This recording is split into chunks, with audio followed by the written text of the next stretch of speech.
Hey guys, it's Trisha. Welcome back to my channel. So today I am bringing you an original book tag. This is something that I searched all over YouTube to see if there was something like this within the booktube community, and I couldn't find anything, so I am bringing you my original boy band book tag. This tag is inspired because I was doing it overnight at work and I was listening to music on my phone, and I decided to put it on something random, and I landed on the Backstreet Boys. I love the Backstreet Boys, and it gave me all of the nostalgic feels. I thought, I'd see if there was a tag because I really enjoyed the Disney song book tag that I did in, I think, November of last year, and I wanted to do something similar. So here we are. And so I have 10 questions in this tag, and I am just gonna get started.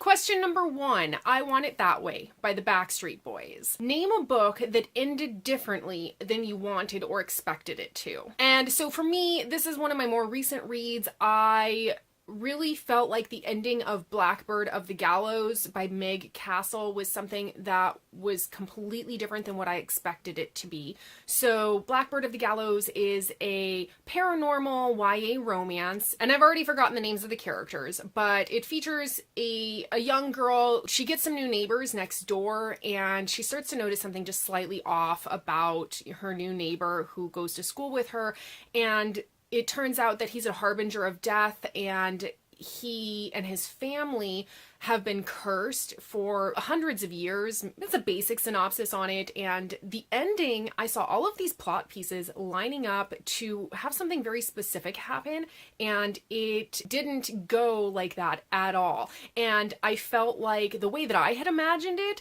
would have been a much better ending, because it could have set up to be a duology rather than just wrap up nicely in one little package, because I felt like the ending just came too neatly. It was too easily put together.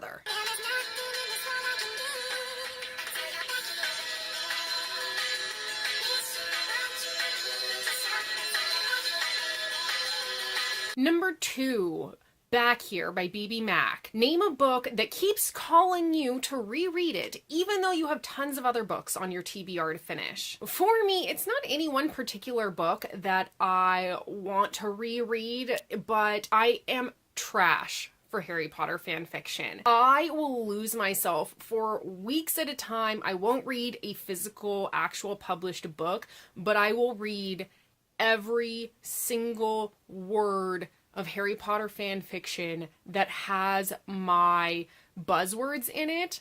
I will read it all. It is my favorite.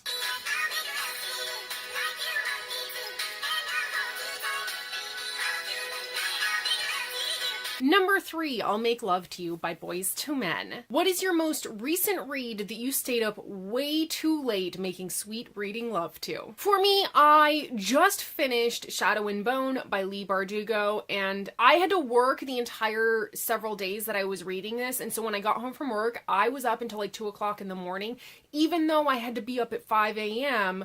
to go to work the next day. I honestly, for the life of me, cannot figure out why I had put off reading any Leigh Bardugo up until this point. I should have read it sooner. It is amazing.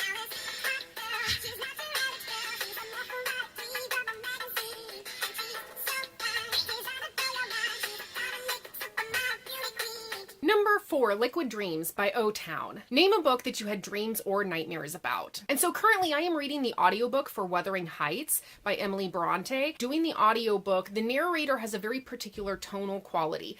And so I had a dream that I had walked into a room and all of these people were in a room and everyone was so angry. I mean, I know the story is angsty, but the tonal quality of the narrator, I guess, just makes me think that they're all pissed off all the time. And I was like, I don't really want to be here right now because you're all really mad. So I had a dream about that. That was really strange.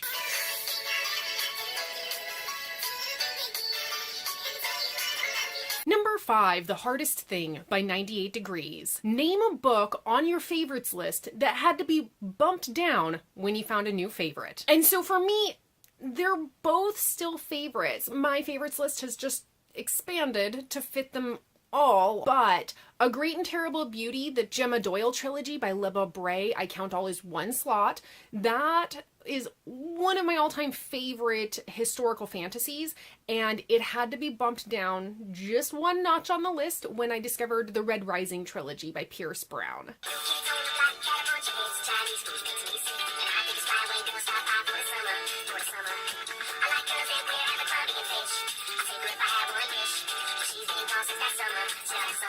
Number 6, Summer Girls by LFO. Name a book that made you say, wait, what? For this one, I definitely have to go with The Secrets of Drearcliff Grange School by Kim Newman. And I'll link my review for this one, but I hated this book.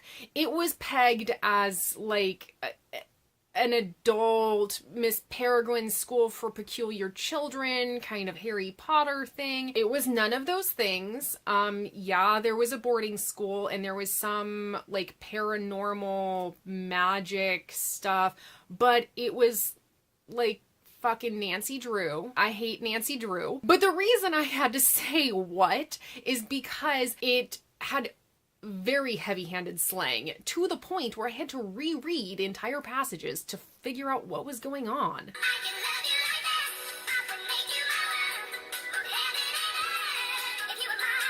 Number 7, I Can Love You Like That by All For One. Name a book that you enjoyed or hope to enjoy after having a bad experience with a similar type title. For me, I really, really enjoyed The Cruel Prince by Holly Black.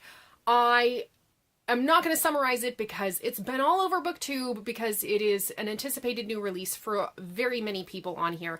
But I had a really disappointing time with An Enchantment of Ravens by Margaret Rogerson. To me, it felt like a first draft of a novel. It wasn't long enough. The world wasn't fleshed out properly. To be honest, it felt like it needed another 150 pages in order to really flesh out what was a great premise. When I found out that Holly Black was releasing a new Fae novel, I was so stoked because I love all of her Fae works. They are gold in my eyes. And so after I had the bad experience with An Enchantment of Ravens, I just was begging for The Cruel Prince to be a great read, and it was. I ended up giving it 4.75 out of 5 stars.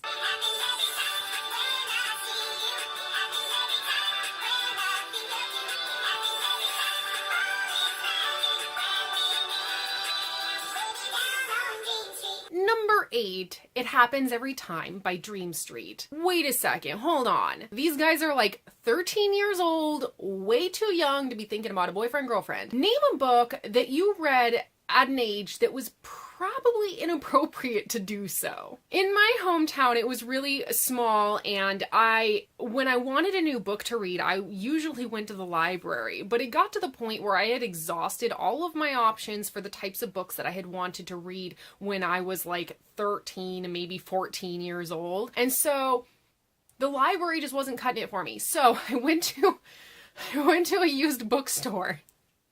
And I picked up a book, and I started reading it, and Nope, no. I ended up picking up a copy of Dead Until Dark by Charlene Harris, which is part of the Sookie Stackhouse series, which was, for those of you who don't know, the basis for True Blood, the TV show. And at 13, 14 years old, yeah, that was an experience.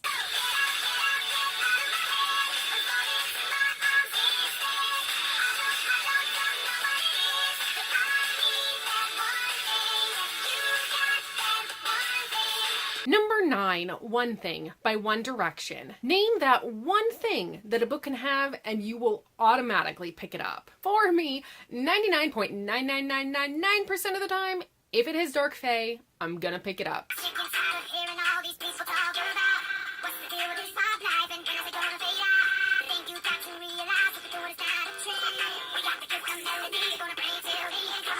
And number 10, Pop by NSYNC. Name a book that most people feel is fluffy junk, but you think is pretty great. And for me, I really enjoyed Alex Approximately by Jen Bennett.